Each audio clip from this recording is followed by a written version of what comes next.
మనందరం కూడా ఏమనుకుంటామంటే నా లైఫ్ అంత బాగలేదు, ఈయన లైఫ్ చాలా బాగుంది. ఇది ఇంకో ప్రాబ్లం సొసైటీలో.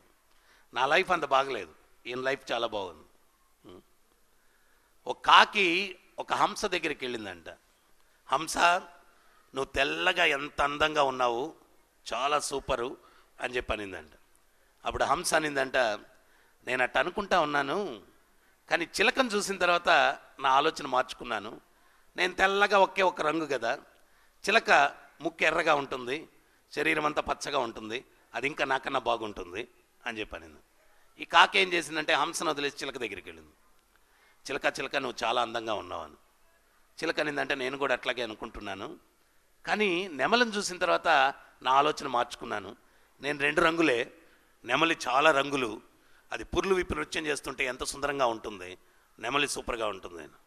అప్పుడు ఈ కాకి ఏం చేసిందంటే చిలకను వదిలేసి నెమలి దగ్గరికి వెళ్ళింది. ఇవన్నీ జూలో ఉన్నాయి, బోన్లలో ఉన్నాయి. అది పుర్లు విప్పి నృత్యం చేస్తూ ఉంటే అందరూ వచ్చి సెల్ఫీలు తీసుకోవడం, ఫోటోలు తీసుకోవడం చుట్టూ ఉన్నారు. ఆ సందర్శన అయిపోయిన తర్వాత అందరు వెళ్ళిపోయారు. అప్పుడు ఈ కాకి నెమలి దగ్గరికి వెళ్ళి, నెమలి ఎంత అందంగా ఉన్నావు, ఎంత అద్భుతంగా ఉన్నావు, అది ఇదని పొగిడింది. అప్పుడు ఈ నెమలి అనింది, ఏం అందం ఉండి ఏముండి ఉపయోగం ఏముంది, ఈ సృష్టిలో ఒకే ఒక పక్షి, స్వేచ్ఛ కలిగిన పక్షి, అది ఎవరు అని చెప్పి అడిగింది కాకి. అది నువ్వే అని. మా అందం ఉండే ఉపయోగం ఏముంది, మమ్మల్ని అందరినీ బోన్లో పెట్టారు, కాకి నిన్నెవడన్నా బోన్లో పెడతాడా చెప్పు అని అడిగింది.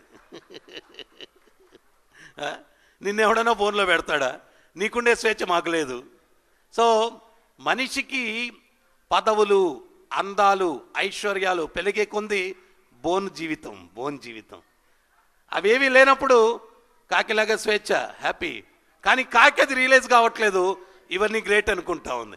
మనం కూడా రియలైజ్ కాము, ఇవన్నీ గొప్ప అనుకుంటాం. కానీ అవన్నీ ఉన్నోడికి స్వేచ్ఛ లేదు.